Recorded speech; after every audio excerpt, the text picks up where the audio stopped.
Bismillah wa salatu wa salamu ala rasulillah nabiyina Muhammad bin Abdullah wa ala alihi wa sahbihi ajma'in wa ba'd. Assalamu alaikum. Magana suke ta ƙaiƙayin matsi ya rika tsagewa ko kuma ya rika ƙaiƙayi ko kuma matsin ya rika fitar da wani gari yadda ka san ka barbada toka ko kuma matsin ya zamanto yana ɗashewa kamar saɓa. Waɗannan da abubuwa ne da suke sa mutum yana tafiya kaga yana ta gwame ko kuma kaga mutum kullum hannun shi a cikin wando yana ta susa wani gurin ma bai ɗaye ba bai kwaye ba, amma ga sanadiyar susar da mutum yake yawan yi sai ya rika kwarje gurin. Mata na yi, maza na yi, wanda mun sha gaya muku ba komai bane, sanyi ne, infection. Wannan shine asalin abin da ake kira sanyin mara. So kullum muna gaya muku magani da za a yi a sha shine almuhim. Wannan na jikin fata shi abu ne wanda hucin sanyin cikin ne wannan, ina fata a fahimce ni. Idan ya zamanto kana da basir a cikin jikinka, sai ya zamanto basir din yana yin tsiro ko yana fitar baya, to hucin basir din ne.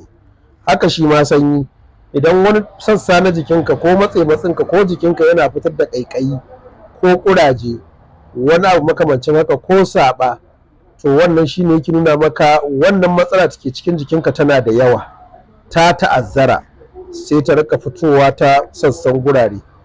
Abinda na faɗa a wancan lokacin na ce a yi amfani da shi ga duk wanda yake da matsala ta ƙaiƙayin matsi da kuma ƙuraje. Abu guda uku ne na ce a haɗa a rika shafawa, amma kullum sai mun ba da shawara mu ce ya kamata mutum ya nemi magani na sha. Ga magungunan sanyin mara nan infection sun fi kala 500 400 ga su nan a profile ɗina na TikTok da na YouTube da na Facebook. Kana sacin kasa maganin sanyi zai fito maka da su barakatai. Akwai wanda zaka ji an ce mai ciki ba ta sha in ke mace ce, akwai kuma wanda zaka ji an ce ku sha kai tsaye. Amma yanzu ina magana ne akan shi karan kanshi ƙaiƙayin matsin mayuka guda uku. Na farko shine na ce man zaitun, na biyu na ce man na'ana, na uku na ce man tafarnuwa. Idan ma aka sa man kanunfari an kyauta, ya zama mai 4 kenan. Waɗannan abubuwa su za a haɗa a gauraya a rika shafawa. Wani zai iya cewa to yaya kwantitin yake? Na farko za a ɗibi man zaitun kamar cokali 4 babba, sai a ɗibi man kanunfari ƙaramin cokali a zuba, sai a ɗibi man tafarnuwa ƙaramin cokali a zuba, sai a ɗibi man na'ana ƙaramin cokali a zuba, sai a haɗa shi a cikin wannan man zaitun cokali nawa 5, sai a girgiza, sai ka rika shafawa matsinka in za ka kwanta, sai ki rika shafawa matsinki in za ki kwanta. Haka za a ci gaba, kai ko ƙurajen jiki ne ka shafa wannan lasu mutu cikin yarda Allah ya bada ikon yi.